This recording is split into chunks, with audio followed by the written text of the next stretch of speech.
Bahujan Samaj party जिंदाबाद, Bahujan Samaj party जिंदाबाद, बहन कुमारी मायावती जी जिंदाबाद, बहन जी संघर्ष करो, हम आपके साथ हैं, बहन जी संघर्ष करो, हम आपके साथ हैं, बहन जी आगे बढ़ो, हम आपके साथ हैं। देश की मजबूरी है, बहन जी जरूरी है, देश की मजबूरी है, बहन जी जरूरी है। संविधान के सम्मान में, बीएसपी मैदान में, संविधान के सम्मान में बीएसपी मैदान में मुंदरा प्रधानमंत्री यारू, हक्का मायावती, मुंदरा प्रधानमंत्री यारू, हक्का मायावती। देश की मजबूरी है, बहन जी जरूरी है, देश की मजबूरी है। बहन जी जरूरी है। बहुजन समाज पार्टी जिंदाबाद। जिंदाबाद जिंदाबाद।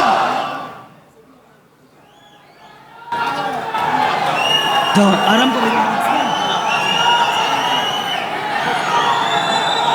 जिंदाबाद जिंदाबाद, भी जिंदाबाद। बहुजन समाज पार्टी जिंदाबाद, जिंदाबाद जिंदाबाद। बहुजन समाज पार्टी जिंदाबाद, जिंदाबाद जिंदाबाद। बहन जी जिंदाबाद, जिंदाबाद जिंदाबाद। बहन जी जिंदाबाद, जिंदाबाद जिंदाबाद।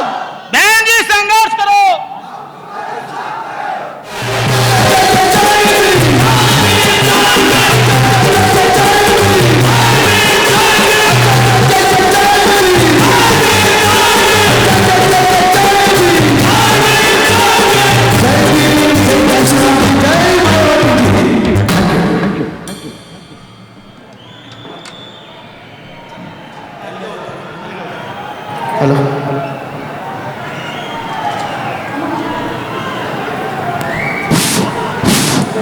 ಇಂದಿನ ಮುಖ್ಯ ಅತಿಥಿಗಳನ್ನು ಸ್ವಾಗತ ಮಾಡಲಿದ್ದಾರೆ ನಮ್ಮ ಪಕ್ಷದ ರಾಜ್ಯಾಧ್ಯಕ್ಷರಾದಂಥ ಮಾನ್ಯ ಎಂ ಕೃಷ್ಣಮೂರ್ತಿ ಅವರು. ದಯವಿಟ್ಟು ಬನ್ನಿ.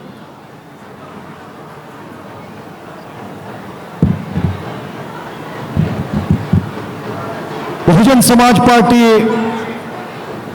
ರಾಜ್ಯ ಘಟಕದ 2023ರ ರಾಜ್ಯ ವಿಧಾನಸಭಾ ಚುನಾವಣೆಯ ಈ ಬಹಿರಂಗ ಪ್ರಚಾರ ಸಭೆಗೆ ಕರ್ನಾಟಕಕ್ಕೆ ಆಗಮಿಸಿರ್ತಕ್ಕಂಥ ನಮ್ಮೆಲ್ಲರ ಬಹುಜನ ಸಮಾಜದ ಭಾಗ್ಯದೇವತೆ ಅಕ್ಕ ಮಾಯಾವತಿ ಅವರನ್ನು ಈ ಸಂದರ್ಭದಲ್ಲಿ ಸ್ವಾಗತ ಮಾಡ್ತಾ, ಜೈ ಭಾರತ ಜನನಿಯ ತನುಜಾತೆ, ಜಯ ಹೇ ಕರ್ನಾಟಕ ಮಾತೆ. ಇಂಥ ಕರುನಾಡಿಗೆ ಜಗಜ್ಯೋತಿ ಬಸವಣ್ಣ, ಭಕ್ತ ಕನಕದಾಸ, ಶ್ರೀ ರಾಜರ್ಷಿ ನಾಲ್ವಡಿ ಕೃಷ್ಣರಾಜ ಒಡೆಯರ್, ಶ್ರೀ ಕುವೆಂಪು, ಮೈಸೂರು ಹುಲಿ ಟಿಪ್ಪು ಸುಲ್ತಾನ್, ಇಂಥ ಮಹಾನ್ ವ್ಯಕ್ತಿಗಳ ಮಣ್ಣು ಕರುನಾಡು, ಕನ್ನಡ ನಾಡಿಗೆ ಕರ್ನಾಟಕಕ್ಕೆ ಆಗಮಿಸಿರ್ತಕ್ಕಂಥ ಭಾರತದ ಭಾವಿ ಪ್ರಧಾನಮಂತ್ರಿ, ಉತ್ತರ ಪ್ರದೇಶದ ಮಾಜಿ ಮುಖ್ಯಮಂತ್ರಿಗಳು, ಬಹುಜನ್ ಸಮಾಜ್ ಪಾರ್ಟಿಯ ರಾಷ್ಟ್ರೀಯ ಅಧ್ಯಕ್ಷರು ಹಾಗೂ ಬಹುಜನ ಸಮಾಜದ ಸ್ವಾಭಿಮಾನ ಹಾಗೂ ಆತ್ಮಗೌರವದ ಪ್ರತೀಕ ಆಗಿರ್ತಕ್ಕಂಥ ಬಹುಜನ್ ಸಮಾಜ್ ಪಾರ್ಟಿಯ ಬಹುಜನ ಸಮಾಜದ ಭಾಗ್ಯದೇವತೆ ಬಹನ್ ಕುಮಾರಿ ಮಾಯಾವತಿಜಿ ಅವರನ್ನ ತಮ್ಮೆಲ್ಲರ ಪರವಾಗಿ ಬಹುಜನ್ ಸಮಾಜ್ ಪಾರ್ಟಿಯ ರಾಜ್ಯ, ಜಿಲ್ಲೆ ಮತ್ತು ಅಸೆಂಬ್ಲಿ, ವಿಧಾನಸಭಾ ಎಲ್ಲ ಕಾರ್ಯಕರ್ತರ ಪರವಾಗಿ, ಸಮಸ್ತ ಜನತೆಯ ಪರವಾಗಿ ನಾನು ಆರ್ಥಿಕವಾಗಿ ಸ್ವಾಗತವನ್ನು ಬಯಸ್ತೇನೆ. बहन जी का हम आदर से स्वागत करते हैं.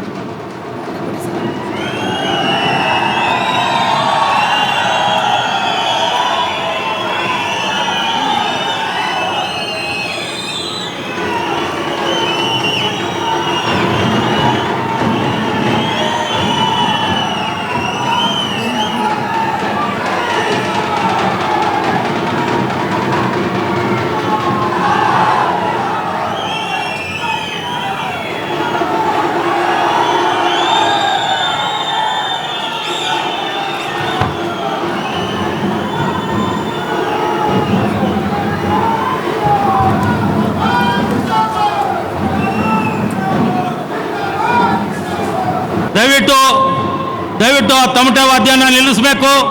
ದಯವಿಟ್ಟು ಈಗ ನಮ್ಮ ರಾಷ್ಟ್ರೀಯ ಅಧ್ಯಕ್ಷರು ಅಲ್ಲಿ ದಯವಿಟ್ಟು ಕಾರ್ಯಕರ್ತರು ಅವ್ರನ್ನ ದಯವಿಟ್ಟು ನಿಲ್ಲಿಸಬೇಕು. ಈಗ ನಮ್ಮ ರಾಷ್ಟ್ರೀಯ ಅಧ್ಯಕ್ಷರಾದಂಥ ಬೆಹನ್ಜಿ ಅವರು ತಮ್ಮನ್ನು ಉದ್ದೇಶಿಸಿ ನಮಗೆ ಮಾರ್ಗದರ್ಶನ ನೀಡಬೇಕು ಅಂತೇಳಿ ಅವರನ್ನು ಕೇಳ್ತಾ ತಾವು ಭಾಷಣ ಮಾಡಬೇಕು ಅಂತೇಳಿ ನಮ್ಮ ರಾಜ್ಯದ ಪರವಾಗಿ ಅವರಲ್ಲಿ ವಿನಂತಿ ಮಾಡ್ತಾ ಇದ್ದೀನಿ.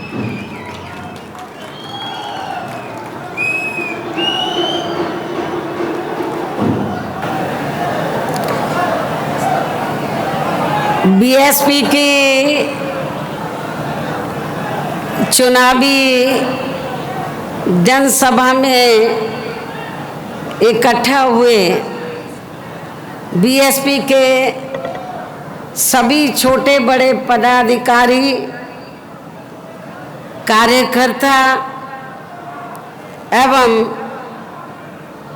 बीएसपी से चुनाव लड़ रहे हमारे यहाँ मौजूद प्रत्याशीगण, आज आप लोग यहाँ अपने कर्नाटक स्टेट में विधानसभा के लिए हो रहे आम चुनाव में चुनाव आचार संहिता के नियमों का पालन करते हुए अपनी पार्टी के उम्मीदवारों के समर्थन में मुझे सुनने के लिए यहाँ इकट्ठा हुए हैं, तो उसके लिए मैं आप सभी लोगों का हार्दिक दिल से आभार प्रकट करती हूँ। और अब मैं सबसे पहले अपनी पार्टी के संबंध में ये कहना चाहूँगी कि हमारी पार्टी ये चुनाव आपके कर्नाटक स्टेट की अधिकांश विधानसभा की सीटों पर अकेले अपने बलबूते पर ही पूरी तैयारी व दमदारी के साथ ये चुनाव लड़ रही है। अर्थात हमारी पार्टी ने इस चुनाव में यहाँ किसी भी पार्टी के साथ किसी भी प्रकार का कोई भी चुनावी समझौता आदि नहीं किया है। इतना ही नहीं बल्कि हमने बीएसपी से जुड़ने की तादाद को ध्यान में रखकर ही फिर उसी अनुपात में ही यहाँ सर्व समाज के लोगों को टिकट भी दिए हैं। लेकिन अब मैं इस चुनाव में आप लोगों का ध्यान अपनी पार्टी बीएसपी को कामयाब बनाने के लिए कुछ ज़रूरी बातों की तरफ दिलाना चाहती हूँ।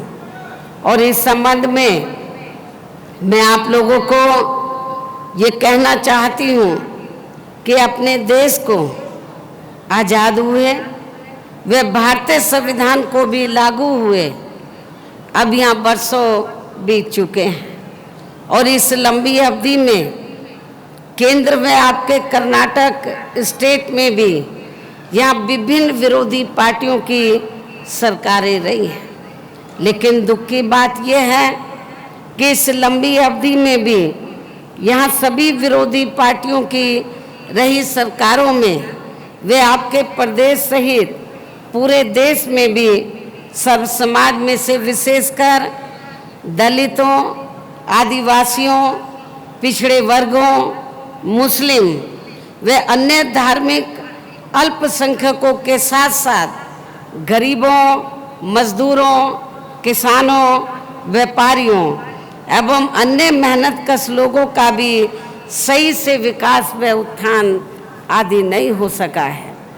जिनकी सरकारों की नीतियों व कार्यशैली को अभी इन्हें और ज़्यादा आजमाने की ज़रूरत नहीं है।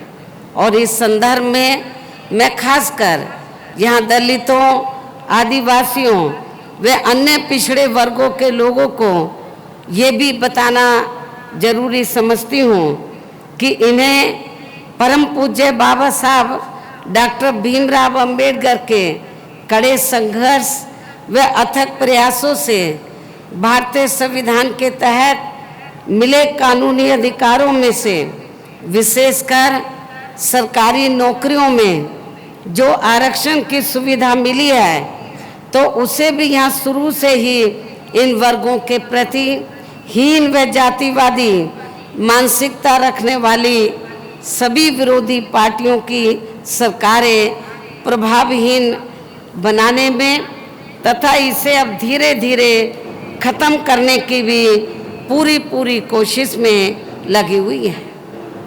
यही मुख्य वजह है कि देश में आज़ादी के बाद केंद्र व राज्यों में भी काफ़ी लंबे समय तक सत्ता में आसीन रही खासकर कांग्रेस पार्टी ने, और अब केंद्र व अधिकांश राज्यों में भी बीजेपी व अन्य विरोधी पार्टियों की रही सरकारों ने इनका आरक्षण का कोटा अभी तक भी पूरा नहीं किया है। पदोन्नति में आरक्षण को तो इन्होंने मान्य कोर्ट की आड़ में काफ़ी हद तक ख़त्म कर दिया है, और इस मामले में लगभग यही खराब स्थिति हमें यहाँ आपके कर्नाटक स्टेट में भी देखने के लिए मिल रही है। इसके साथ ही अब तो इन वर्गों के लोगों को प्राइवेट सेक्टर में आरक्षण दिए जाने की व्यवस्था किए बिना ही केंद्र व राज्यों में भी ज़्यादातर सरकारी कार्य यहाँ प्राइवेट सेक्टर के जरिए ही देश के अधिकांश बड़े बड़े पूंजीपतियों व धन्ना सेठों को ही दिए जा रहे हैं। आपके कर्नाटक स्टेट में भी ये सब हमें देखने के लिए मिल रहा है, जिसके कारण अब पूरे देश में इन वर्गों के लोगों को आरक्षण का बहुत कम ही लाभ मिल पा रहा है, और इससे अब पूरे देश में दलितों व आदिवासियों के साथ साथ अन्य पिछड़े वर्गों के लोगों को भी काफ़ी ज़्यादा नुकसान हो रहा है। इसके साथ साथ यहाँ मैं अन्य पिछड़े वर्गों के लोगों को ये भी बताना चाहती हूँ, बैकवर्ड क्लास के लोगों को ये भी बताना चाहती हूँ कि इन्हें मंडल कमीशन की रिपोर्ट के तहत आरक्षण की ये सुविधा केंद्र में रही कांग्रेस व बीजेपी आदि की भी रही सरकार में नहीं मिला है, बल्कि बीएसपी के कड़े संघर्ष एवं अथक प्रयासों से ही श्री बीपी सिंह की सरकार में ही इन्हें ये सुविधा मिली है, जिसका भी विरोधी पार्टियां इन्हें इनका पूरा लाभ नहीं दे पा रही हैं। और सोचने की बात यह है कि आपके कर्नाटक स्टेट में जब असेंबली का चुनाव हो रहा है तो कांग्रेस पार्टी ने यहाँ खास तौर से वीकर सेक्शन के लोगों को ये कहा कि हम आरक्षण की जो सीमा है 50% से बढ़ाकर 75 कर देंगे। लेकिन सोचने की बात यह है कि जिस कांग्रेस पार्टी ने अपनी हुकूमत में मंडल कमीशन की रिपोर्ट लागू नहीं की, जिस कांग्रेस पार्टी ने अपनी हुकूमत में SC ST का रिजर्वेशन कोटा पूरा नहीं किया और इनके हितों के लिए जो कानून बनाए गए थे तो उनको लागू नहीं किया, तभी फिर बाबा साहब डॉक्टर अंबेडकर ने तो देश की जो सेंटर की पहली सरकार थी उसके वो कानून मंत्री थे, उससे उन्होंने इस्तीफा दे दिया था।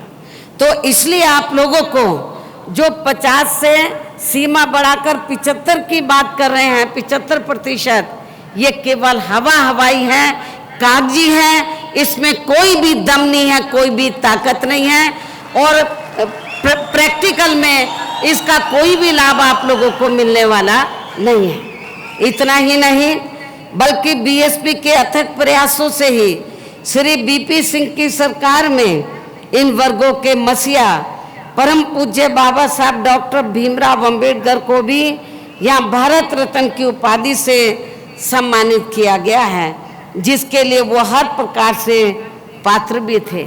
जब सेंटर में कांग्रेस पावर में थी तो हमारे समाज के लोग खास तौर से बाबा साहब के अनुयायी तो कांग्रेस से बराबर ये मांग करते रहे बाबा साहब को भारत रत्न की उपाधि से सम्मानित किया जाए, लेकिन कांग्रेस ने बाबा साहब डॉक्टर भीमराव अंबेडकर को भारत रत्न की उपाधि से सम्मानित नहीं किया। लेकिन जब सत्ता परिवर्तन हुआ, श्री बीपी सिंह की सरकार बनी सेंटर में और पहली बार हमारे कुछ एमपीज जीत कर आए, उसमें मैं भी मेंबर पार्लियामेंट बनी थी, तो उस समय श्री बीपी सिंह ने ये कहा था तो कि हम ये चाहते हैं माननीय श्री कांशीराम जी को कि आपकी पार्टी सरकार में शामिल हो जाए, और हम चाहते हैं कि मायावती को जो भी चाहे हम मंत्रालय सेंटर में देने के लिए तैयार हैं। लेकिन हमने श्री बीपी सिंह को ये कहा कि हमें मंत्रालय नहीं चाहिए, हमारी दो ही मांगे हैं। जो बैकवर्ड क्लास की मंडल कमीशन की रिपोर्ट जो कांग्रेस की हुकूमत के समय में आ गई थी वो पेंडिंग में पड़ी है, उसको लागू कर दो। कांग्रेस पार्टी ने अपने लंबे अरसे के शासनकाल में तो बाबा साहब को भारत रत्न की उपाधि से सम्मानित नहीं किया है, उनको सम्मानित कर दो।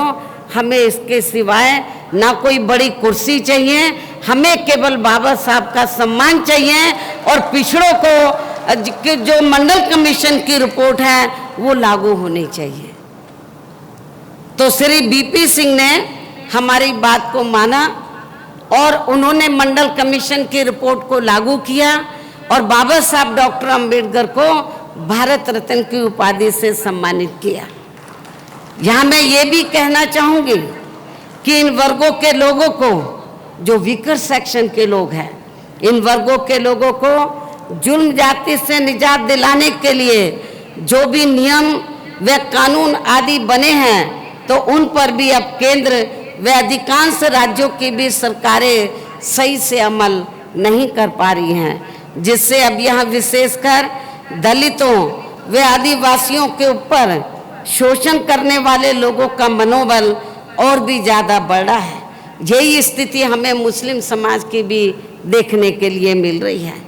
ओबीसी के साथ साथ जो धार्मिक अल्पसंख्यक समाज में से जो मुस्लिम समाज के लोग हैं और ईसाई समाज के लोग हैं, क्रिश्चियंस हैं, उनकी भी स्थिति कोई ठीक नहीं है। और ये सब हमें यहाँ के कर्नाटक प्रदेश में भी काफ़ी कुछ इनकी दयनीय हालत देखने के लिए मिल रहा है, जिसके अनेकों उदाहरण आप लोगों के सामने हैं। इसी प्रकार हमें पूरे देश में जो दलित आदिवासी पिछड़े वर्ग के लोगों की हालत तो बहुत ज़्यादा खराब है, इसी प्रकार हमें पूरे देश में मुस्लिम व अन्य धार्मिक अल्पसंख्यक समाज के लोगों की भी हालत कोई खास अच्छी नज़र नहीं आती है, जिसका काफ़ी कुछ खुलासा केंद्र सरकार की सच्चर कमेटी की रिपोर्ट में भी किया गया है। इसके साथ साथ अपर कास्ट समाज में से खासकर गरीब लोगों की आर्थिक स्थिति अभी भी हमें पूरे देश में यहाँ काफ़ी ज़्यादा खराब या दयनीय बनी हुई नज़र आती है। इनके अलावा आपके प्रदेश सहित पूरे देश में सर्व समाज में से विशेषकर यहाँ गरीब, मजदूर, किसान, कर्मचारी, व्यापारी एवं अन्य मेहनतकश लोग भी अपनी विभिन्न समस्याओं को लेकर अभी भी हमें काफ़ी ज़्यादा दुखी ही नज़र आते हैं। और इनमें से किसान वर्ग तो केंद्र की वर्तमान भाजपा सरकार द्वारा बनाई गई गलत नीतियों के कारण काफ़ी ज़्यादा परेशान व आंदोलित भी रहा है। किंतु इन सब की मुख्य वजह हमारी पार्टी केंद्र व आपके कर्नाटक स्टेट में भी यहाँ अब तक रही सभी विरोधी पार्टियों की सरकारों की जातिवादी, पूंजीवादी व संकीर्ण मानसिकता के तहत बनाई गई उनकी गलत नीतियों एवं गलत कार्य प्रणाली को ही काफ़ी हद तक जिम्मेवार मानकर चलती है। और इस मामले में खासकर इनके गलत आर्थिक नीतियों की वजह से ही आए दिन यहाँ पूरे देश में गरीबी, बेरोजगारी व महंगाई आदि भी काफ़ी ज़्यादा बढ़ रही है। जबकि इस मामले में शुरू से ही हमारी पार्टी केंद्र व राज्यों की सरकारों से भी हर स्तर पर ऐसी नीति अपनाने की लगातार ये मांग करती आ रही है कि देश में कुछ गिने चुने पूंजीपतियों व धन्ना सेठों का विकास होने की बजाय बल्कि यहाँ गरीब व आम लोगों का ही विकास होना चाहिए। तभी फिर सही मायने में यहाँ की आम जनता अपनी गरीबी, बेरोजगारी, महंगाई व अन्य और भी समस्याओं से काफ़ी हद तक निजात पा सकती है।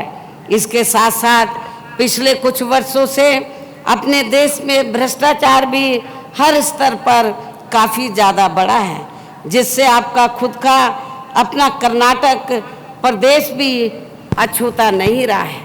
किंतु इन सब का मुख्य कारण हमारी पार्टी आज़ादी के बाद से लेकर अभी तक केंद्र व देश के अधिकांश राज्यों में तथा आपके खुद के अपने कर्नाटक प्रदेश में भी ज़्यादातर सत्ता यहाँ गलत पार्टियों में से खासकर कांग्रेस, बीजेपी व इनकी सहयोगी पार्टियों के हाथों में ही आने को मानकर चलती है।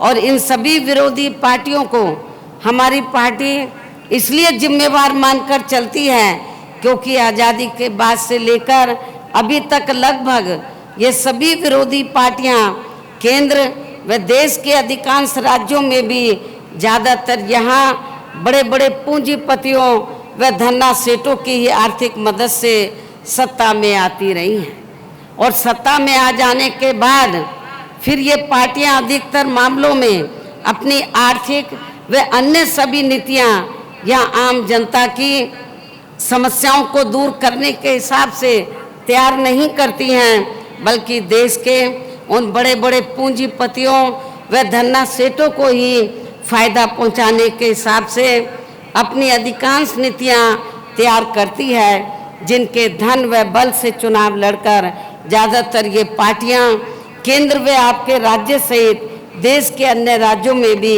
अभी तक यह सत्ता में आती रही हैं, जिसके कारण ही अब पूरे देश में वे आपके खुद के अपने प्रदेश में भी अभी भी हमें यहाँ सर्व समाज के लोग अधिकांश मामलों में अपनी विभिन्न समस्याओं को लेकर काफ़ी ज़्यादा दुखी व परेशान ही नज़र आते हैं, जबकि पूरे देश में बीएसपी ही अकेली एक ऐसी पार्टी है जो विरोधी पार्टियों की तरह देश के बड़े बड़े पूंजीपतियों व धन्ना सेठों की आर्थिक मदद से नहीं बल्कि अपनी पार्टी के ही आम कार्यकर्ताओं की आर्थिक मदद से चुनाव लड़कर यहाँ केंद्र व राज्यों की सत्ता में आना चाहती है, ताकि हमारी पार्टी सत्ता में आने के बाद फिर बिना किसी दबाव के वे आज़ाद होकर सर्व समाज के लोगों की व खासकर वीकर सेक्शन के लोगों की सभी समस्याओं का समाधान करके उन्हें हर मामले में वे हर स्तर पर खुशहाल बना सके। और इसी आधार पर चलकर ही आबादी के हिसाब से देश के सबसे बड़े प्रदेश अर्थात उत्तर प्रदेश में 4 बार हमारी पार्टी ने अपने नेतृत्व में यहाँ सरकार भी बनाई है। और आपको मैं ये बताना चाहती हूँ, बहुत से विरोधी पार्टी के लोग बीएसपी के बारे में ये कहते हैं कि बीएसपी अब बहुत कमज़ोर हो गई है, सिमट गई है उत्तर प्रदेश में। ऐसा नहीं है। मैं आपको बताना चाहती हूँ, आप चुनाव का रिकॉर्ड उठाकर देखो कि जब तक पूरे देश में और यूपी में भी चुनाव बैलेट पेपर से होता रहा तो हमेशा पार्लियामेंट में भी और असेंबली में भी बीएसपी का ग्राफ बढ़ा है, वोट का प्रतिशत बढ़ा है, सीटें बढ़ी हैं, सरकार भी बनी है 4 बार। लेकिन जब से ये ईवीएम के जरिए चुनाव होना शुरू हुआ है सन 2007 में, तो केंद्र में आपको मालूम है जब यूपी में असेंबली का चुनाव हुआ ईवीएम के जरिए, तो सेंटर में तो कांग्रेस ने ये तैयार किया, जो हमें जानकारी मिली है कि हमें स्टेट से कोई लेना देना नहीं, तो हमें तो सेंटर से लेना देना है। तो ईवीएम में धांधली करके तो लगातार वो कई बार सत्ता में सेंटर में बने रहे। लेकिन बीजेपी ने इनकी कमजोरी को पकड़कर तो उन्होंने धांधली करने वालों को पकड़ लिया, वो सेंटर में आ गए। और अब उन्होंने ये फैसला लिया हम सेंटर ही नहीं, हम देश में जो स्टेट हैं उनको भी कैप्चर करेंगे ईवीएम में धांधली के जरिए। इसलिए उत्तर प्रदेश में या देश के काफ़ी राज्यों में ये धांधली का खेल है ईवीएम में, और कुछ नहीं है। मैं दावे के साथ कहती हूँ चुनाव ये बैलेट पेपर से कराएं, कांग्रेस हो बीजेपी हो, ये आपको कहीं नजर नहीं आएंगे। तो इसलिए जब तक ये चुनाव वहां पर बैलेट पेपर से होता रहा, हमारा ग्राफ बढ़ा है। हमारी 4 बार सरकार बनी है, यूपी में नहीं देश के अन्य राज्यों में भी पार्टी की बात आगे बढ़ी है। इसलिए कर्नाटक के लोगों को हताश और निराश नहीं होना चाहिए। आप लोगों को मैं बताना चाहती हूँ, बहुत से ऐसे देश हैं जहाँ पर ईवीएम से इलेक्शन हो रहा था, लेकिन जब धांधली उन्होंने देखे, अब वहाँ पर बैलेट पेपर से हो रहा है। तो आज नहीं तो कल अपने देश में भी ईवीएम का सिस्टम खत्म होगा, बैलेट पेपर से चुनाव होगा, ये मैं आपको बताना चाहती हूँ। यदि आप लोग ठंडे होकर बैठ जाएंगे, मायूस होकर बैठ जाएंगे कि वोट देने का फायदा क्या, जब ईवीएम में धांधली हो रही है तो हमें घर बैठना चाहिए, ऐसा नहीं। कभी भी ये सिस्टम खत्म हो सकता है, जुडिशरी हो सकता है इसमें दखल दे दे, माननीय सुप्रीम कोर्ट दखल दे दे, और हो सकता है कि वो ये चुनाव पूरे देश में बैलेट पेपर से कराए। इसलिए आप लोगों को हताश और निराश नहीं होना है, अपनी पार्टी के जनाधार को बढ़ाना है, मूवमेंट को बढ़ाना है। आज नहीं तो कल ये सिस्टम खत्म होगा, फिर से बैलेट पेपर से आएगा और हमारी पार्टी और ये मूवमेंट जरूर आगे बढ़ेगी। और हमने ये भी मैं आपको बताना चाहती हूँ कि जब तक चुनाव बैलेट पेपर से होता रहा, यूपी में हमारी पार्टी का ग्राफ बढ़ा। 4 बार हमें सरकार बनाने का मौका मिला और हमने अपनी सभी चारों रही सरकारों में अपनी पार्टी की विचारधारा एवं सिद्धांतों के तहत चलकर, वैसे तो वहाँ सर्व समाज के हितों का पूरा ध्यान रखा है, लेकिन सभी मामलों में प्राथमिकता पहले हमने वहाँ सर्व समाज में से विशेषकर उन दलितों, आदिवासियों, पिछड़े वर्गों, मुस्लिम व अन्य धार्मिक अल्पसंख्यक समाज के लोगों को तथा गरीब एवं असहाय लोगों को ही दिया है, जिनकी वहाँ हर मामले में व हर स्तर पर सभी विरोधी पार्टियों की रही सरकारों में उनकी हीन, जातिवादी, संकीर्ण व पूंजीवादी सोच होने के कारण काफ़ी ज़्यादा उपेक्षा की गई है। इसके साथ साथ हमने उत्तर प्रदेश में गरीब एवं बेरोजगार लोगों को दूसरी सरकारों की तरह मामूली सा बेरोजगारी भत्ता न देकर उन्हें बड़ी तादाद में सरकारी व गैर सरकारी क्षेत्रों में स्थायी रोजगार भी उपलब्ध कराए हैं। साथ ही गरीब भूमिहीन लोगों को खेती करने के लिए उन्हें फ्री सरकारी जमीन भी दी है, जिससे वहाँ लाखों लोगों को फायदा पहुँचा है। इसके अलावा हमारी पार्टी की रही सरकार ने वहाँ विभिन्न क्षेत्रों में लगे लोगों के साथ साथ छात्रों, युवाओं, महिलाओं व बुजुर्गों आदि के हितों में भी अनेकों महत्वपूर्ण व ऐतिहासिक कार्य किए हैं, जिनसे उन्हें काफ़ी ज़्यादा लाभ पहुंचा है।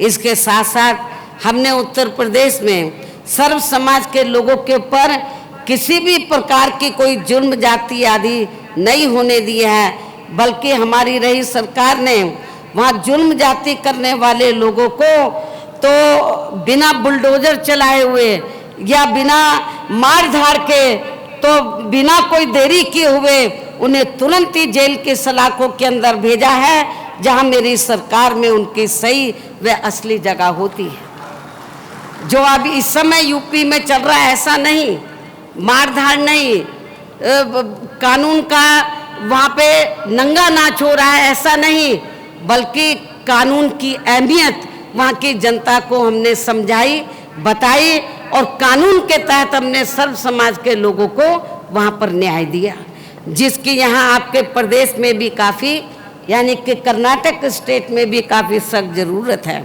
और इतना ही नहीं, बल्कि हमारी पार्टी की रही सरकार ने वहाँ अपने देश में दलित एवं अन्य पिछड़े वर्गों में समय समय पर जन्मे हमारे महान संतों, गुरुओं व महापुरुषों में भी खासकर महात्मा ज्योतिराव फूले, छत्रपति शाहू जी महाराज, श्री नारायणा गुरु, बाबा साहब डॉक्टर भीमराव अंबेडकर एवं मान्यवर श्री कांशीराम जी जिन्होंने इन संतों, गुरु और महापुरुषों की मूवमेंट को आगे बढ़ाने के लिए अपनी पूरी जिंदगी निछावर की।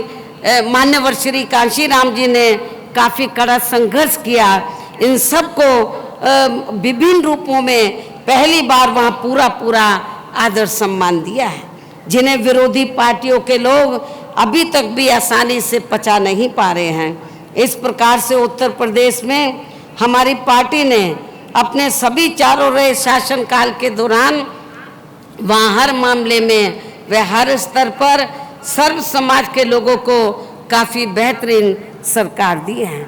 और यदि आप लोग भी यहाँ अपने कर्नाटक स्टेट में आम जनहित के व खासकर कमज़ोर एवं उपेक्षित वर्गों के हितों में ऐसे ही कार्य करना चाहते हैं, इसके साथ ही आपके प्रदेश की जनहित से जुड़ी जो भी यहाँ स्थानीय समस्याएं हैं उन्हें भी दूर करना चाहते हैं, तो फिर आप लोगों को भी उत्तर प्रदेश की तरह ही यहाँ अपने कर्नाटक स्टेट में भी अपनी पार्टी के जनाधार को बढ़ा के यहाँ अपनी पार्टी की खुद की सरकार बनानी होगी। और अभी तो कर्नाटक में असेंबली का चुनाव हो रहा है और इसके लिए आप लोगों को आपके कर्नाटक स्टेट में वर्तमान में इस समय विधानसभा के लिए हो रहे आम चुनाव में अपनी पार्टी का अच्छा रिजल्ट लाना होगा। और इसके लिए आपको यहाँ की सत्ताधारी पार्टी व अन्य सभी विरोधी पार्टियों के साम दाम दंड भेद आदि हथकंडों से भी जरूर सावधान रहना है। आप लोगों को मालूम है कि यहाँ पर कांग्रेस और बीजेपी अभी जब ये सत्ता में होते हैं तो इनको जनहित के मुद्दे ध्यान में नहीं आते हैं, नज़र नहीं आते हैं, उनके हितों में काम नहीं करते हैं। और जनता यहाँ के कर्नाटक स्टेट में भी इनसे काफ़ी दुखी हो चुकी है। अब इन लोगों ने, अब इन दोनों पार्टियों ने खास तौर से इस चुनाव को जो धार्मिक रंग इन्होंने दिया है, तो मेरे ख्याल उससे आप लोगों को सावधान रहने की ज़रूरत है। जो इस चुनाव को इन्होंने सांप्रदायिक, खास तौर से जो धार्मिक इसको रंग दिया जा रहा है, बीजेपी वाले जय बजरंगबली बोल रहे हैं, कांग्रेस वाले कुछ और बोल रहे हैं, इससे आप लोगों की समस्याओं का समाधान होने वाला नहीं है। आप लोगों को इनके इस किस्म की जो इनके ढकोसलेबाजी है, जो उनकी इस किस्म का जो इनका षड्यंत्र चल रहा है, तो मेरे ख्याल इससे आप लोगों को सावधान रहना होगा। क्योंकि जो धर्म है वो अलग है, वो जीवन शैली से जुड़ा हुआ है, राजनीति अलग है। तो इसलिए आप लोगों को इनकी धार्मिक भावनाओं में ना बहकर, तो आप लोगों को बहुजन समाज पार्टी जो सही मायने में तो कहने में नहीं बल्कि कार्य करके दिखाने में विश्वास रखती है, इस पार्टी को कामयाब बनाना होगा। तो इनके बहकावे में आप लोगों को नहीं आना है। और इस मामले में खासकर आप लोगों को विरोधी पार्टियों के जारी किए गए उनके हवाई व प्रलोभन भरे चुनावी घोषणा पत्रों आदि के बहकावे में तो कतई नहीं आना है। आप लोगों ने, बीजेपी ने अपना चुनावी घोषणा पत्र जारी किया, कांग्रेस ने क्या बड़ी बड़ी बातें वो ये चुनावी घोषणा पत्र में उन्होंने कही है। जब भी चुनाव होता है ऐसा ये लोग करते हैं, लेकिन सत्ता में आने के बाद फिर ये लोग अपने चुनावी घोषणा पत्र के ऊपर अमल नहीं करते। कहने का तात्पर्य यह है कि चुनाव के दौरान जो ये अपना मैनिफेस्टो जारी करते हैं, बड़े बड़े वायदे करते हैं वोट लेने के लिए, लेकिन सत्ता में आने के बाद अधिकांश उन पर ये अमल नहीं करते हैं, जिस पर से अब यानी कि इनके चुनावी घोषणा पत्र पे से अब जनता का काफ़ी हद तक विश्वास ही उठ गया है।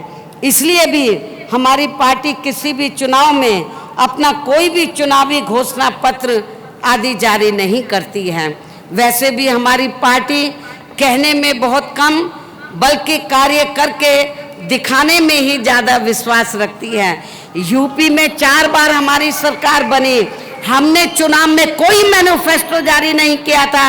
सत्ता में आने के बाद हमने वहाँ के लोगों के लिए जनहित में बड़े पैमाने पर कार्य किए। अब बेहतरीन कानून व्यवस्था की दी जिससे वहाँ की जनता अभी भी याद करती है। और तो ये सब हमने उत्तर प्रदेश में करके दिखाया है।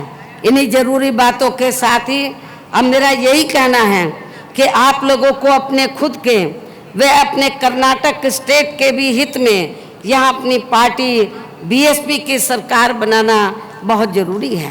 तभी फिर यहाँ आपके कर्नाटक स्टेट में, आपके प्रदेश में, स्टेट में परम पूज्य बाबा साहब डॉक्टर भीमराव अंबेडकर एवं मान्यवर श्री कांशीराम जी आदि का सही सपना साकार हो सकता है, जिन्होंने कदम कदम पर अनेकों कष्ट झेलकर अपनी पूरी जिंदगी या खासकर कमजोर एवं उपेक्षित वर्ग के लोगों को अपने पैरों पर खड़ा करने के लिए समर्पित की है, जिसे भी खास ध्यान में रखकर अब आप लोगों को यहाँ अपने स्टेट में विधानसभा का आम चुनाव लड़ रहे हैं।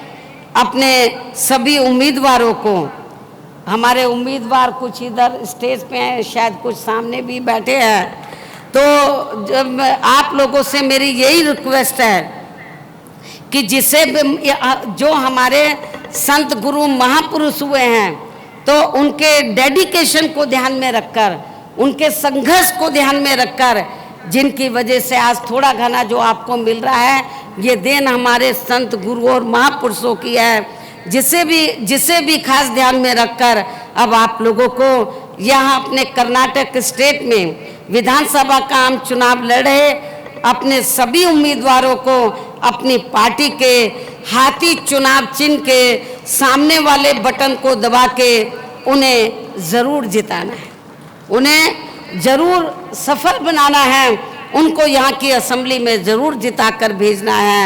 अर्थात आप लोगों को इस चुनाव में अपनी पार्टी को कामयाब बनाने का हर संभव पूरा प्रयास करना है। इस उम्मीद के साथ ही अब मैं पुनः अपनी पार्टी के उम्मीदवारों को जिताने की पुरजोर अपील करते हुए अपनी बात यही समाप्त करती हूँ। जय भीम, जय भारत। धन्यवाद बहन जी, धन्यवाद। जिंदाबाद जिंदाबाद जिंदाबाद जिंदाबाद। ಈಗ ಬೆಹನ್ಜಿಯವರ ಭಾಷಣವನ್ನು ಸಂಕ್ಷಿಪ್ತವಾಗಿ ಟ್ರಾನ್ಸ್ಲೇಟ್ ಮಾಡಿ 5 ನಿಮಿಷದಲ್ಲಿ ನಮ್ಮ ಗೋಪಿನಾಥ್ ಸಾಹೇಬರು ಮಾಡ್ತಾರೆ. ದಯವಿಟ್ಟು ಶಾಂತ ರೀತಿಯಿಂದ ಕೂತ್ಕೊಳ್ಬೇಕು 5 ನಿಮಿಷದಲ್ಲಿ. ಬಂಧುಗಳೇ, ನಮ್ಮ ರಾಷ್ಟ್ರೀಯ ಅಧ್ಯಕ್ಷರು ಕ್ಲಿಕ್ ಆಯ್ತು ಸರ್. ನಮ್ಮ ರಾಷ್ಟ್ರೀಯ ಅಧ್ಯಕ್ಷರು, ನಮ್ಮೆಲ್ಲರ ನೆಚ್ಚಿನ ನಾಯಕಿಯಾದಂಥ ಬೆಹನ್ ಕುಮಾರಿ ಮಾಯಾವತಿಜಿಯವರು ಮಾಡಿದಂಥ ಈ ಸುಂದರ ಭಾಷಣವನ್ನು, ಮಹತ್ವಪೂರ್ಣವಾದ ಭಾಷಣವನ್ನು ಕೇವಲ 5 ನಿಮಿಷದಲ್ಲೇ ಕನ್ನಡದಲ್ಲಿ ನಿಮಗೆ ಹೇಳ್ತೀನಿ.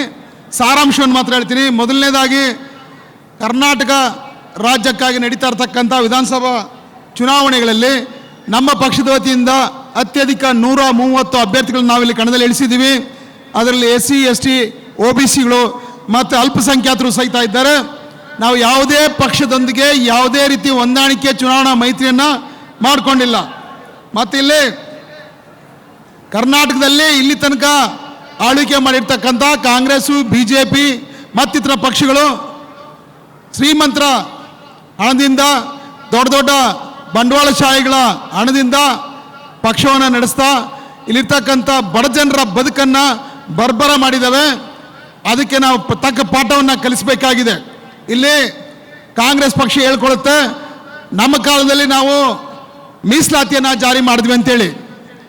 ಬಾಬಾ ಸಾಹೇಬ್ ಅಂಬೇಡ್ಕರ್ ಬರೆದ ಸಂವಿಧಾನ ಸ್ವತಂತ್ರ ಭಾರತ ದೇಶ ಸ್ವತಂತ್ರಗೊಂಡ ಮೇಲೆ 1950ರಲ್ಲಿ ಜನವರಿ 26ನೇ ತಾರೀಕು ಜಾರಿ ಆಯಿತು. ಆ ಸಂವಿಧಾನವನ್ನು ಯಥಾವತ್ತಾಗಿ ಜಾರಿ ಮಾಡಿದರೆ ಇವತ್ತಿಗಾಗಲೇ ನಮ್ಮೆಲ್ಲರ ಬದುಕಿನಲ್ಲಿ ಒಂದು ಬದಲಾವಣೆ ಕಾಣ್ಬೋದಾಗಿತ್ತು. ಭಾಳ ಮುಖ್ಯವಾಗಿ SC ST ಹಿಂದುಳಿದ ಜಾತಿಗಳಲ್ಲಿ ಅಲ್ಪಸಂಖ್ಯಾತರ ಬದುಕಿನಲ್ಲಿ ಬದಲಾವಣೆ ಕಾಣ್ಬೋದಾಗಿತ್ತು. ಆದರೆ ಇಲ್ಲಿ ತನಕ ಆಳಿರ್ತಕ್ಕಂಥ ಎಲ್ಲ ಪಕ್ಷಗಳು ಸಂವಿಧಾನವನ್ನು ಉಲ್ಲಂಘನೆ ಮಾಡಿ, ಸಂವಿಧಾನ ಅಲಕ್ಷಿಸಿ ರಾಜ್ಯಭಾರ ಮಾಡಿರೋದ್ರಿಂದಾಗಿ ಕೇವಲ ಶ್ರೀಮಂತರ ಮತ್ತು ಬಂಡವಾಳಶಾಹಿಗಳಿಗೆ ಅನುಕೂಲ ಆಗ್ತಕ್ಕಂಥ ನೀತಿ ನಿಯಮಗಳನ್ನ ತಂದಿರೋದ್ರಿಂದಾಗಿ ಇವತ್ತಿಗೂ ಸಹಿತ ಬಹುಸಂಖ್ಯಾತರಾದ SC ST OBC ಮತ್ತು ಧಾರ್ಮಿಕ ಅಲ್ಪಸಂಖ್ಯಾತರ ಬದುಕು ಇವತ್ತಿಗೂ ಸಹಿತ ಅತ್ಯಂತ ಶೋಚನೀಯ ಸ್ಥಿತಿಯಲ್ಲಿದೆ. ನಾವಿಲ್ಲಿ ಕಾಂಗ್ರೆಸ್ ಪಾರ್ಟಿ ಬಹಳ ಮುಖ್ಯವಾಗಿ ಮೀಸಲಾತಿಯನ್ನು ಜಾರಿ ಮಾಡಿದ್ವಿ ಅಂತ ಹೇಳ್ತದೆ. ಆದರೆ ಮಂಡಲ್ ಆಯೋಗ ಜಾರಿ ಮಾಡಿದಂಥ ಮಂಡಲ ಆಯೋಗ ನೀಡಿದಂಥ ವರದಿ ಪ್ರಕಾರ ಮೀಸಲಾತಿಯನ್ನು ಜಾರಿ ಮಾಡೋದ್ರಲ್ಲಿ ಕಾಂಗ್ರೆಸ್ ಪಕ್ಷ ಯಾವತ್ತೂ ಸಹಿತ ಆಸಕ್ತಿ ವಹಿಸಲಿಲ್ಲ. ನಂತರ VP ಸಿಂಗ್ ಸರ್ಕಾರ ಇದನ್ನು ಜಾರಿ ಮಾಡ್ತು ಅಂತ ಹೇಳ್ತಾರೆ. ಬಾಬಾ ಸಾಹೇಬ್ ಅಂಬೇಡ್ಕರ್ಗೆ ಭಾರತ ರತ್ನ ಕೊಟ್ಟಿದ್ದೀವಿ ಅಂತಲೂ ಹೇಳ್ತಾರೆ. ಇದು ಅವರು ಹೇಳ್ತಕ್ಕಂಥ ಅತಿ ದೊಡ್ಡ ಸುಳ್ಳು. VP ಸಿಂಗ್ ಸರ್ಕಾರ, ಆ ಸರ್ಕಾರಕ್ಕೆ ಬಹುಮತ ಇಲ್ಲದಿರೋ ಕಾಲದಲ್ಲಿ ಬೆಹನ್ ಮಾಯಾವತಿಜಿ ಅವರ ನೇತೃತ್ವದಲ್ಲಿ ನಮ್ಮಲ್ಲಿ ಹೆಚ್ಚಿನ ಸಂಖ್ಯೆಯಲ್ಲಿ ಸಂಸತ್ ಸದಸ್ಯರು ಆರಿಸಿ ಬಂದಿದ್ದರು. ಆಗ VP ಸಿಂಗ್ ಅವರು ತಮ್ಮ ಸರ್ಕಾರಕ್ಕೆ ಬೆಂಬಲ ಕೇಳಿದಾಗ ಮಾನ್ಯವ್ರ ಕಾಂಶಿರಾಮ್ ಸಾಹೇಬರು ಬೆಂಬಲ ಕೊಡೋಕೆ ಒಪ್ಕೊಂಡ್ರು. ಇದಕ್ಕೆ ಪ್ರತಿಯಾಗಿ ಬೆಹನ್ಜಿ ಅವರಿಗೆ ನಾವು ಯಾವುದೇ ಒಂದು ಮಂತ್ರಿ ಸ್ಥಾನ ಕೊಡೋಕೆ ನಾವು ತಯಾರಾಗಿದ್ದೀವಿ ಅಂತ ಹೇಳಿದ್ರು. ಆದರೆ ಬೆಹನ್ಜಿ ಹೇಳಿದ್ರು, ಮಾನ್ಯವ್ರ ಕಾಂಶಿರಾಮ್ ಸಾಹೇಬ್ರು ಹೇಳಿದ್ರು, ನಮಗೆ ಯಾವುದೇ ರೀತಿಯ ನಿಮ್ಮ ಸಚಿವ ಪದವಿಗಳು ಅಥವಾ ಆಸೆ ಆಮಿಷಗಳು ಬೇಕಾಗಿಲ್ಲ. ಬಹಳ ಮುಖ್ಯವಾಗಿ ಮಂಡಲ್ ವರದಿಯನ್ನು ಜಾರಿ ಮಾಡ್ರಿ, ನಂಬರ್ 1. ನಂಬರ್ 2, ಬಾಬಾ ಸಾಹೇಬ್ ಅಂಬೇಡ್ಕರ್ಗೆ ಭಾರತ ರತ್ನ ಕೊಡಿ ಅಂತ ಒತ್ತಾಯ ಮಾಡಿದ್ರಿಂದಾಗಿ ಅದರ ಪ್ರಕಾರ ನಮ್ಮ ಸರ್ಕಾರ ಅವರಿಗೆ ನಮ್ಮ ಪಕ್ಷ ಅವರಿಗೆ ಬೆಂಬಲ ಕೊಟ್ಟು ಆ ಸರ್ಕಾರವನ್ನು ಉಳಿಸಿದ್ರಿಂದಾಗಿ ನಾವು ಅವರಿಗೆ ಬೆಂಬಲವನ್ನು ಕೊಟ್ವಿ. ಆ ಕಾರಣಕ್ಕಾಗಿ ಇದಕ್ಕೆ ಪ್ರತಿಯಾಗಿ ಅವರು ಭಾರತ ರತ್ನ ಪದವಿಯನ್ನು ಬಾಬಾ ಸಾಹೇಬ್ ಅಂಬೇಡ್ಕರ್ಗೆ ಕೊಟ್ಟರು. ಹಾಗೆ ಮಂಡಲ್ ವರದಿ ಸಹಿತ ಜಾರಿ ಆಯಿತು.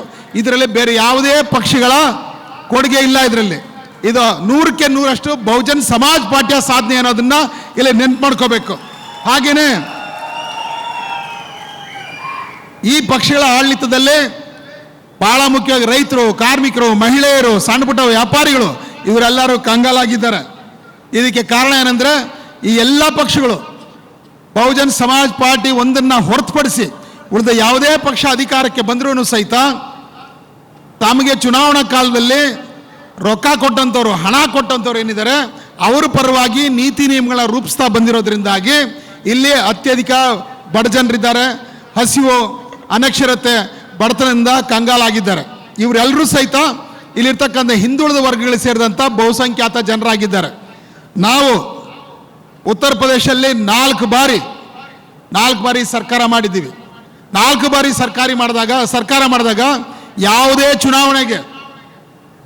ಚುನಾವಣೆಗೆ ನಾವು ಯಾವ ಒಬ್ಬ ಶ್ರೀಮಂತರಿಂದ ಅಥವಾ ದೊಡ್ಡ ದೊಡ್ಡ ಬಂಡವಾಳಶಾಹಿಗಳಿಂದ ದುಡ್ಡು ತಗೊಂಡಿದ್ದೇ ಇಲ್ಲ.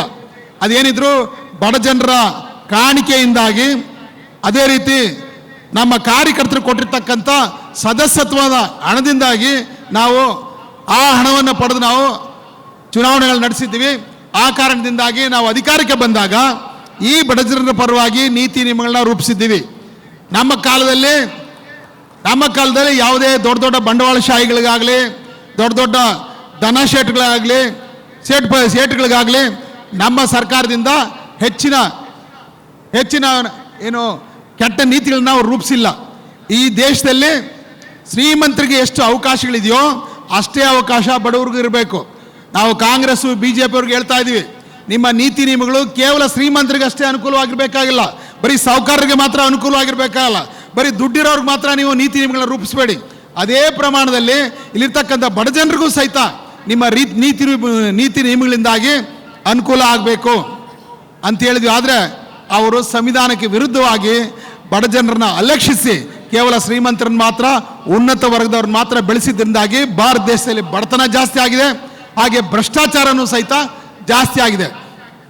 ಭ್ರಷ್ಟಾಚಾರಕ್ಕೆ ಕಡಿವಾಣ ಹಾಕಬೇಕು, ಬಡತನವನ್ನು ನಿಗ್ರಹಿಸಬೇಕಂತ ಹೇಳಿದ್ರೆ ಚುನಾವಣಾ ಕಾಲದಲ್ಲಿ ನಾವು ನಮ್ಮ ಓಟ್ಗಳನ್ನ ಮಾರ್ಕೊಳ್ಳದೆ ಬಹುಜನ್ ಸಮಾಜ್ ಪಾರ್ಟಿಯ ಆನೆ ಗುರುತಿಗೆ ನೀವು ಓಟ್ ಹಾಕಿದರೆ ಮಾತ್ರ ಪ್ರಾಮಾಣಿಕವಾದ ಬಡ ಜನರ ಪರವಾದ, ರೈತ ಕಾರ್ಮಿಕರ ಪರವಾದ ಸರ್ಕಾರವನ್ನು ನಾವು ತರಲಿಕ್ಕೆ ಸಾಧ್ಯ ಆಗುತ್ತದೆ.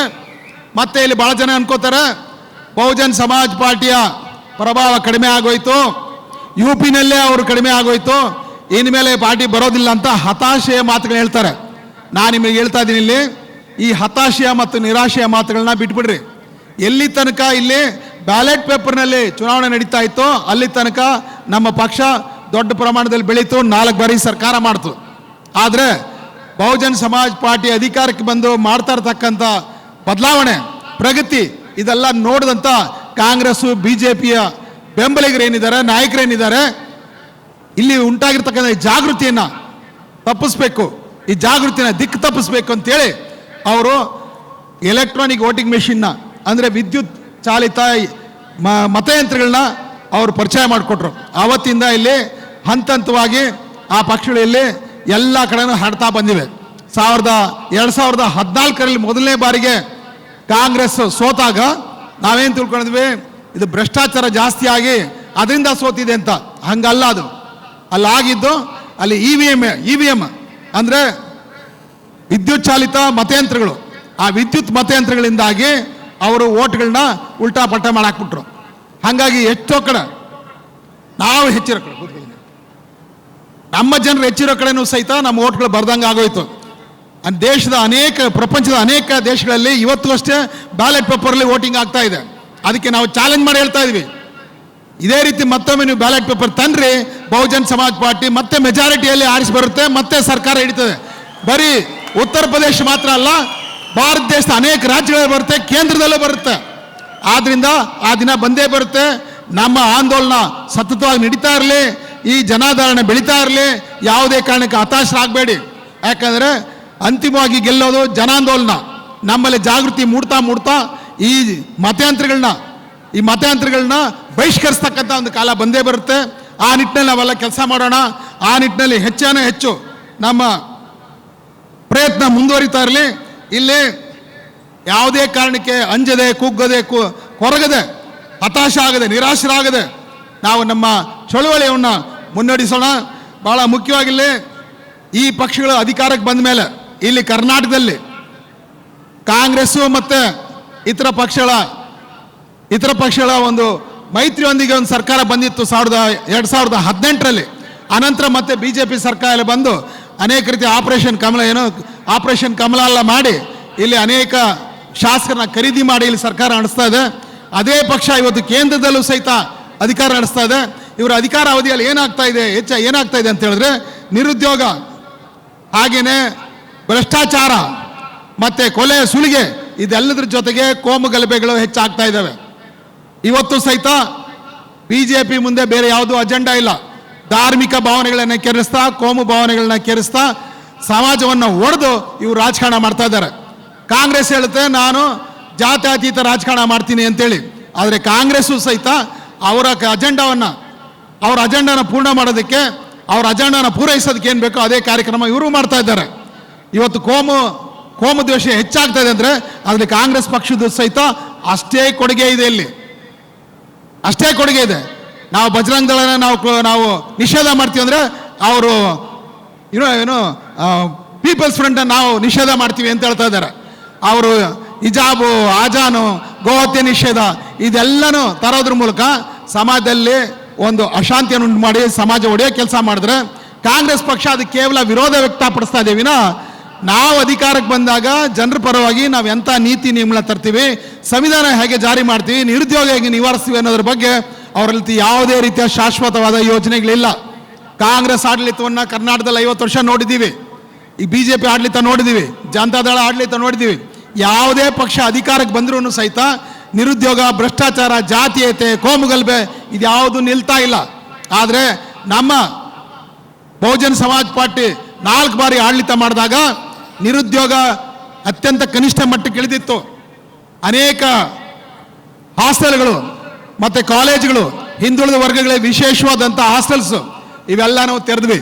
ಅದಷ್ಟೇ ಅಲ್ಲದೆ ಸಂಪೂರ್ಣವಾಗಿ ಏನು ಬ್ಯಾಕ್ಲಾಗ್ ಹುದ್ದೆಗಳಿತ್ತು ಅದೆಲ್ಲ ನಮ್ಮ ಆಡಳಿತ ಕಾಲದಲ್ಲಿ ಸಂಪೂರ್ಣವಾಗಿ ನಾವು ಭರ್ತಿ ಮಾಡಿದ್ದೀವಿ. ಕೇವಲ ಸರ್ಕಾರಿ ವಲಯದಲ್ಲಿ ಮಾತ್ರ ಅಲ್ಲದೆ ಖಾಸಗಿ ವಲಯದಲ್ಲೂ ಸಹಿತ ನಾವು ರಿಸರ್ವೇಷನ್ ಮೀಸಲಾತಿಯನ್ನು ಜಾರಿ ಮಾಡಿದ್ದೀವಿ. ಈ ಕೆಲಸವನ್ನು ಬೇರೆ ಯಾವುದೇ ಪಾರ್ಟಿನೂ ಸಹಿತ ಇಲ್ಲಿ ತನಕ ಮಾಡೋಕ್ಕಾಗಿಲ್ಲ. ಅದು ಬಹುಜನ್ ಸಮಾಜ್ ಪಾರ್ಟಿ ಮಾತ್ರ ಮಾಡಿದೆ ಅದನ್ನು. ಅದೇ ರೀತಿ ಕರ್ನಾಟಕದಲ್ಲಿ ನಾವು ಆಡಳಿತಕ್ಕೆ ಬಂದರೂ ಸಹಿತ ಇಲ್ಲಿ ಮೀಸಲಾತಿಯನ್ನು 100ಕ್ಕೆ 100ರಷ್ಟು ಜಾರಿ ಮಾಡ್ತೀವಿ. ಖಾಸಗಿಯಲ್ಲೂ ಸಹಿತ ನಾವು ಮೀಸಲಾತಿಯನ್ನು ಜಾರಿ ಮಾಡ್ತೀವಿ. ಹಾಗೆಯೇ ಮುಂದಿನ 5 ವರ್ಷಗಳಲ್ಲಿ ಕರ್ನಾಟಕದಲ್ಲಿ ನಿರುದ್ಯೋಗವನ್ನು ಸಂಪೂರ್ಣವಾಗಿ ನಿಲ್ಲಿಸ್ತೀವಿ. ಹಾಗೆ ಹೆಚ್ಚಿನ ಸರ್ಕಾರಿ ಕಾಲೇಜುಗಳನ್ನ ತೆಗಿತೀವಿ. ಪ್ರೈವೇಟ್ ಕಾಲೇಜಸ್ ಏನಿದೆ ಅದಕ್ಕೆ ಸಮಾನವಾಗಿ ಸರ್ಕಾರಿ ಕಾಲೇಜುಗಳನ್ನ ತೆರೆಯೋದ್ರ ಮೂಲಕ 5 ವರ್ಷಗಳಲ್ಲಿ ಅನಕ್ಷರತೆಯನ್ನು ತೊಡೆದಾಕ್ತೀವಿ, ಬಡತನವನ್ನು ತೊಡೆದಾಕ್ತೀವಿ, ಹಸುವಿನ ಅವಮಾನವನ್ನು ತಡಿತೀವಿ. ಬಹಳ ಮುಖ್ಯವಾಗಿ ಜಾತೀಯತೆ ಮತ್ತು ಕೋಮು ಗಲಭೆಗಳನ್ನ ಅದು ಬಹುಜನ್ ಸಮಾಜ ಪಾರ್ಟಿ ಮಾತ್ರನೇ ಅದನ್ನ ನಿಲ್ಲಿಸೋಕೆ ಸಾಧ್ಯ ಅಂತೇಳಿ ಇಲ್ಲಿ ನಾವು ನೀವು ವಾಗ್ದಾನ ಕೊಡ್ತಾ ಇದ್ವಿ. ಹಾಗೇನಿಲ್ಲಿ ಎಲ್ಲ ಪಕ್ಷಗಳು ಚುನಾವಣೆಗೆ ಕಾಲದಲ್ಲಿ ಮ್ಯಾನಿಫೆಸ್ಟೋ ತರ್ತವೆ, ಪ್ರಣಾಳಿಕೆ ತರ್ತವೆ. ಆದರೆ ಆ ಪ್ರಣಾಳಿಕೆಗಳು ನಿಮ್ಮ ಓಟ್ ಹಾಕಿ ಅವ್ರನ್ನ ಅಧಿಕಾರಕ್ಕೆ ತರೋ ತನಕ ಮಾತ್ರ ಅವ್ರು ನೆನಪರಿರುತ್ತೆ. ಅಧಿಕಾರಕ್ಕೆ ಬಂದ ಮೇಲೆ ಮ್ಯಾನಿಫೆಸ್ಟೋನ ಮೂಲೆಗೆ ಬೀಸಾಕ್ತಾರೆ, ಕಸಬುಂಡಿಗೆ ಹೋಗುತ್ತೆ ಅಷ್ಟೇ. ಆದ್ರಿಂದ ನಾವು ಯಾವುದೇ ಚುನಾವಣೆ ಕಾಲದಲ್ಲೂ ಅಷ್ಟೇ ಮ್ಯಾನಿಫೆಸ್ಟೋನ ಕೊಡಲ್ಲ, ಪ್ರಣಾಳಿಕೆ ಕೊಡಲ್ಲ. ನಾವು ಮಾತಾಡಲ್ಲ, ನಮ್ಮ ಕೆಲಸ ಮಾತಾಡುತ್ತೆ. ನಾವು ಮಾತಾಡಲ್ಲ, ನಮ್ಮ ಕೆಲಸದ ಫಲ ಮಾತಾಡುತ್ತೆ. ಹಾಗೇನೆ ಇಲ್ಲಿ ಅವ್ರು ಮಾತಾಡ್ತಾರೆ. ಹಾಗೇನೆ ಇಲ್ಲಿ ನಿಮ್ಮಲ್ಲಿ ವಿನಂತಿ ಮಾಡ್ಕೊಳ್ಳೋದೇನೆಂದ್ರೆ, ನಮ್ಮನ್ನ ನಿರಾಶೆ ಆಗಿಸೋದಕ್ಕೆ, ಹತಾಶ ಆಗೋದಕ್ಕೆ ಇಲ್ಲಿ ಅನೇಕ ರೀತಿಯ ಷಡ್ಯಂತ್ರಗಳನ್ನ ಬಿಜೆಪಿ ಕಾಂಗ್ರೆಸ್ ಅವರು ಮಾಡ್ತಾರೆ. ಇದಕ್ಕೆ ಬಲಿಯಾಗಬೇಡ್ರಿ. ನಮ್ಮ ಮಹಾಪುರುಷರ ತ್ಯಾಗ ಬಲಿದಾನಗಳು ನೆನಪಿರಲಿ. ಬಾಬಾ ಸಾಹೇಬ್ ಅಂಬೇಡ್ಕರ್ ಕನಸು ನನಸ ಮಾಡ್ತಕ್ಕಂಥ ಒಂದು ಜವಾಬ್ದಾರಿ ನಮ್ಮ ಮೇಲಿದೆ. ಇದನ್ನು ನಾವು ಮರಿಬಾರ್ದು. ಇದನ್ನೆಲ್ಲ ನಮ್ಮ ಮಹಾಪುರುಷರ ಕನಸು ನನಸು ಮಾಡೋದಕ್ಕೆ, ನಮ್ಮ ಮಹಾಪುರುಷರಿಗೆ ಸಾಕಷ್ಟು ಸನ್ಮಾನ ಮಾಡೋದಕ್ಕೆ, ಅವ್ರಿಗೆ ಇದನ್ನ ಅವರ ಆದರ್ಶಗಳನ್ನ ಅನುಸರಿಸುವ ಕೆಲಸವನ್ನ ಬಹುಜನ್ ಸಮಾಜ್ ಪಾರ್ಟಿ ಮಾಡ್ತಾ ಇದೆ. ಕರ್ನಾಟಕದಲ್ಲೂ ಸಹಿತ ಇದೇ ರೀತಿಯ ಒಂದು ಆದರ್ಶಮಯವಾದ ಸರ್ಕಾರವನ್ನ ನಾವು ರಚಿಸ್ತೀವಿ. ಈ ನಿಟ್ಟಿನಲ್ಲಿ ನಮ್ಮ ಪಕ್ಷಕ್ಕೆ ಕಾಂಗ್ರೆಸ್ ಪಕ್ಷದಲ್ಲಿ ಅನೇಕ ವರ್ಷ ದುಡಿದು ಅತ್ಯಂತ ಹೆಚ್ಚಿನ ಪ್ರಚಂಡ ಬಹುಮತದಲ್ಲಿ ಆರಿಸಿ ಬಂದಂಥ ನಮ್ಮ ಅಖಂಡ ಶ್ರೀನಿವಾಸ ಮೂರ್ತಿಯವರು ಪುಲಿಕೇಶ್ ನಗರದಿಂದ 97,000 ಓಟ್ಗಳನ್ನ ಪಡೆದಿದ್ರು, 82,000 ಲೀಡ್ನಲ್ಲಿ ಬಂದರು. ಆದರೆ ಅಂಥ ಒಬ್ಬ ಜನಪ್ರಿಯ ಶಾಸಕನ್ನ ಅವ್ರಿಗೆ ಟಿಕೆಟ್ ಕೊಡದೆ ವಂಚನೆ ಮಾಡಿದ್ದಾರೆ ಕಾಂಗ್ರೆಸ್ ಅವರು. ಆದರೆ ಅವ್ರಿಗೆ ಹೇಳಿದ್ವಿ, ನಿಮ್ಮದೇ ಪಾರ್ಟಿ ಬಹುಜನ್ ಸಮಾಜ್ ಪಾರ್ಟಿ ಇರಬೇಕಾದ್ರೆ ನೀವು ಯಾಕೆ ಬೇರೆ ಕಡೆ ಹೋಗ್ತೀರಾ? ನಿಮಗಿಲ್ಲಿ ಬನ್ರಿ, ನಾವು ನಿಮಗೆ ಸನ್ಮಾನಗಳ ಮೂಲಕ ನಿಮ್ಮ ತಲೆ ಮೇಲೆ ಹೊತ್ಕೊಂಡು ನಾವು ನಿಮ್ಮನ್ನ ಆರಿಸ್ತಾ ಇರ್ತೀವಿ ಅಂತೇಳಿ ನಮ್ಮ ಮಾತಿಗೆ ಮನ್ನಣೆ ಕೊಟ್ಟು, ಬಹಳ ಮುಖ್ಯ ಮಾರಸಂದ್ರ ಮುನಿಯಪ್ಪನವರು ಮಾಡಿದಂಥ ಈ ಪ್ರಯತ್ನದಲ್ಲಿ ಯಶಸ್ವಿಯಾಗಿ ಇವತ್ತು ಅಖಂಡ ಶ್ರೀನಿವಾಸ ಮೂರ್ತಿ ಅವರು ನಮ್ಮ ಪಕ್ಷವನ್ನು ಸೇರಿದ್ದಾರೆ. ಹಾಗೇನೆ ಪುಲಿಕೇಶ್ ನಗರದಲ್ಲಿ ಅಭ್ಯರ್ಥಿಯಾಗಿ ಬಹುಜನ್ ಸಮಾಜ್ ಪಾರ್ಟಿ ಅಭ್ಯರ್ಥಿಯಾಗಿ ಆನೆ ಗುರುತಿನ ಮೇಲೆ ಇವತ್ತು ಚುನಾವಣೆ ನಿಂತಿದ್ದಾರೆ. ನೀವು ಅವ್ರ ಮನೆ ಮುಂದೆ ನೋಡ್ಬೋದು, ಬಹಳ ದೊಡ್ಡ ಆನೆ ಮಾಡಿ ಇಟ್ಟಿದ್ದಾರೆ, ಆನೆಯ ಪ್ರತಿಮೆನ ಮಾಡಿ ಇಟ್ಟಿದ್ದಾರೆ. ಯಾರು ಬೇಕಾದ್ರೆ ನೋಡ್ಬೋದು. ಅವರು ಬಹುಶಃ ಕರ್ನಾಟಕದಲ್ಲಿ ಎಲ್ಲೂ ಆ ಥರ ಮಾಡಿಲ್ಲ. ಅದಕ್ಕಾಗಿ ನಾವು ಅವ್ರನ್ನ ಅಭಿನಂದಿಸ್ತೀನಿ, ಮತ್ತೆ ಅವ್ರನ್ನ ನಾವು ಆರಿಸ್ತರ್ಬೇಕಂತೇಳಿ ಇಲ್ಲಿರ್ತಕ್ಕಂಥ ಬಂಧುಗಳಲ್ಲಿ ವಿನಂತಿ ಮಾಡ್ಕೋತೀವಿ. ಅದೇ ರೀತಿ ಮಾನ್ಯ ಕೃಷ್ಣ ಶೆಟ್ಟಿ ಅವರು ಮಂತ್ರಿಗಳಾಗಿದ್ದವರು ಬಿಜೆಪಿ ಸರ್ಕಾರದಲ್ಲಿ ಬಹಳ ಒಳ್ಳೆ ಕೆಲಸವನ್ನು ಮಾಡಿದ್ದಾರೆ. ಅನೇಕ ಬಡಬಗರಿಗೆ ದಿನನಿತ್ಯ ಸೇವೆ ಮಾಡ್ತಾರೆ. ಪ್ರತಿದಿನ ಅಧಿಕಾರದಲ್ಲಿ ಇಲ್ಲದೆ ಇರಲಿ ಅವರು ಬಡಬಗರಿಗೆ ಅನ್ನ ಸೇವೆ ಆಗಿರ್ಬೋದು, ಅಕ್ಷರ ಸೇವೆ ಆಗಲಿ ನಿರಂತರವಾಗಿ ಮಾಡ್ತಾ ಇದ್ದಾರೆ. ಆದರೆ ಅಂಥ ಒಬ್ಬ ಅತ್ಯುತ್ತಮವಾದ ಒಬ್ಬ ನಿಸ್ಪೃಹ ಸೇವಾ ತತ್ಪರನಾದ ಮನುಷ್ಯನ ಅವರು ಅಲಕ್ಷಿಸಿ ಬೇರೆಯವ್ರಿಗೆ ಟಿಕೆಟ್ ಕೊಟ್ಟರು ಗಾಂಧಿನಗರದಿಂದ. ಹಾಗಾಗಿ ಕೃಷ್ಣ ಶೆಟ್ಟಿ ಅವರು ಸಹಿತ ನಮ್ಮನ್ನು ಸಂಪರ್ಕ ಮಾಡೋದ್ರಲ್ಲಿ ಸ್ವಲ್ಪ ಅವ್ರಿಗೇನೋ ಅಲ್ಲಿ ಎಡವಟ್ಟು ಆಯ್ತು ಅಲ್ಲಿ. ಅಂದರೆ ನಮಗೆ ಟಕ್ಕಂತ ಅವ್ರು ನಮ್ಮ ಸಂಪರ್ಕ ಬರಲಿಲ್ಲ. ಅವ್ರು ನಮಗೆ ಫೋನ್ ಮಾಡಿದಾಗ ಫೋನ್ ಸಿಕ್ಕಲಿಲ್ಲ. ಹಾಗಾಗಿ ನಾಮಿನೇಷನ್ ಕಾಲಕ್ಕೆ ಸರಿಯಾಗಿ ನಮ್ಮನ್ನು ಭೇಟಿ ಆಗದಿರೋದ್ರಿಂದ ಸ್ವತಂತ್ರ ಅಭ್ಯರ್ಥಿಯಾಗಿ ಅವರು ನಿಂತಿದ್ದಾರೆ. ಆದರೂ ನಮ್ಮನ್ನು ಬಂದು ವಿನಂತಿಸ್ಕೊಂಡ್ರು, ನನ್ನನ್ನು ನೀವು ಬಹುಜನ್ ಸಮಾಜ್ ಪಾರ್ಟಿಯ ಬೆಂಬಲಿತ ಅಭ್ಯರ್ಥಿಯನ್ನಾಗಿ ನೀವು ಘೋಷಿಸಬೇಕಂತ. ನಾವು ಯಾವುದೇ ಕಂಡೀಷನ್ ಇಲ್ಲದೆ ಬೇಷರತ್ತಾಗಿ ಅವ್ರನ್ನ ನಮ್ಮ BSP ಬೆಂಬಲಿತ ಅಭ್ಯರ್ಥಿಯನ್ನಾಗಿ ಗಾಂಧಿನಗರ ಕ್ಷೇತ್ರದಿಂದ ಅವ್ರನ್ನ ನಾವು ಆರಿಸ್ತರ್ಬೇಕಂತೇಳಿ ತೀರ್ಮಾನ ಮಾಡ್ಕೊಂಡ್ವಿ. ಇದೇ ಮನವಿನ ನಿಮ್ಮಲ್ಲೂ ನಾವು ಮಾಡ್ಕೋತಾ ಇದ್ದೀವಿ. ದಯವಿಟ್ಟು ತಾವೆಲ್ಲರೂ ಈ ಇಬ್ಬರು ಮಹಾಪುರುಷರನ್ನ, ಜನಪ್ರಿಯ ಶಾಸಕರನ್ನ, ಜನಪ್ರಿಯ ನಾಯಕರನ್ನ ತಮ್ಮ ಕ್ಷೇತ್ರದಿಂದ ಗಾಂಧಿನಗರ ಮತ್ತು ಪುಲಿಕೇಶ್ ನಗರ ಮೀಸಲು ಕ್ಷೇತ್ರದಿಂದ ಆರಿಸ್ತರ್ಬೇಕಂತ ವಿನಂತಿ ಮಾಡ್ಕೋತಾ ಇದ್ದೀನಿ. ಈ ಬಾರಿ ನಾವು ಅತಿ ಹೆಚ್ಚಿನ ಅಭ್ಯರ್ಥಿಗಳನ್ನ ಇಲ್ಲಿ ಕಣಕ್ಕಿಳಿಸಿದ್ದೀವಿ. ಹಾಗೆಯೇ ಭಾಳ ಮಂದಿ ವೇದಿಕೆ ಮೇಲೆ ಇದ್ದಾರೆ ನೋಡಿ, ಆ ಕಡೆ ಒಂದು 130 ಜನ ಇದ್ದಾರೆ. ಇವರೆಲ್ಲರೂ ನಿಲ್ಲಿಸಿದ್ದೀವಿ. ಕರ್ನಾಟಕದಲ್ಲಿ ಸಂವಿಧಾನಬದ್ಧ ರಾಜ್ಯವನ್ನು ನಿರ್ಮಾಣ ಮಾಡೋದಕ್ಕೆ ಕರ್ನಾಟಕ ರಾಜ್ಯದಲ್ಲಿರ್ತಕ್ಕಂಥ ಬಹುಸಂಖ್ಯಾತರು SC ST OBC ಮತ್ತು ಧಾರ್ಮಿಕ ಅಲ್ಪಸಂಖ್ಯಾತರು ಎಲ್ಲರೂ ಕೂಡಿ ತಮ್ಮ ಕಷ್ಟಗಳನ್ನ ಅರ್ಥವರು, ತಮ್ಮ ಸಮಾಜದಲ್ಲಿ ಹುಟ್ಟಿ ಬೆಳೆದಂಥವರು ಅನೇಕರಿಲ್ಲಿದ್ದಾರೆ. ಇಲ್ಲೇ ಪೌರ ಕಾರ್ಮಿಕರ ಮಕ್ಕಳಿದ್ದಾರೆ, ದಿನಗೂಲಿ ಮಕ್ಕಳಿದ್ದಾರೆ, ಭೂಹೀನ ರೈತರ ಮಕ್ಕಳಿದ್ದಾರೆ, ಹಾಗೇನೆ ಖಾಸಗಿ ಕಂಪ್ನಿಯಲ್ಲಿ ಸಣ್ಣ ಪುಟ್ಟ ಕೆಲಸ ಮಾಡೋರು ಮಕ್ಕಳಿದ್ದಾರೆ. ಅವರೆಲ್ಲರೂ ಪ್ರತಿನಿಧಿಗಳಾಗಿದ್ದಾರೆ. ಅವರಿಗೆ ಹಸಿವು, ಕಷ್ಟ, ಅವಮಾನ ಏನಂತ ಗೊತ್ತಿದೆ. ಅಂಥವ್ರ ಅಧಿಕಾರಕ್ಕೆ ಬಂದರೆ ಮಾತ್ರ ನಿಮ್ಮೆಲ್ಲರ ಕಷ್ಟ ಪರಿಹಾರ ಆಗ್ಲಿಕ್ಕೆ ಸಾಧ್ಯ. ಚೆನ್ನಾಗಿ ಸುಖವಾಗಿ ಬೆಳೆದಿರೋರು, ದೊಡ್ಡ ದೊಡ್ಡ ಶ್ರೀಮಂತರ ಮಕ್ಕಳು, ಅವ್ರಿಗೆ ನಿಮ್ಮ ಕಷ್ಟ ಅರ್ಥ ಆಗೋದಿಲ್ಲ, ಸಂವಿಧಾನ ಬಗ್ಗೆ ಗಾಳಿಗಂದನೆ ಗೊತ್ತಿರೋದಿಲ್ಲ. ಹಂಗಾಗಿ ಈ ನಮ್ಮ ಬಹುಜನ್ ಸಮಾಜ್ ಪಾರ್ಟಿ ಅಭ್ಯರ್ಥಿಗಳನ್ನ ನೀವು ಗೆಲ್ಲಿಸಬೇಕು. ಚುನಾವಣೆ ದಿನ ಆನೆಯ ಗುರುತಿನ ಮುಂದೆ ಇರ್ತಕ್ಕಂಥ ಬಟನ್ ಮೇಲೆ ನಿಮ್ಮ ಬಲಗೈನ ತೋರ್ಬೆರಳನ್ನ ಒತ್ತಿ ಆನೆ ಗುರುತಿಗೆ ಓಟ್ ಹಾಕ್ಬೇಕಂತೇಳಿ ವಿನಂತಿ ಮಾಡಿಕೊಂಡು ನಾನು ಅಪೀಲ್ ಮಾಡ್ಕೊಂಡು ನನ್ನ ಮಾತನ್ನ ಮುಕ್ತಾಯ ಮಾಡ್ತಾ ಇದ್ದೀನಿ. ಜೈ ಭೀಮ್, ಜೈ ಭಾರತ್.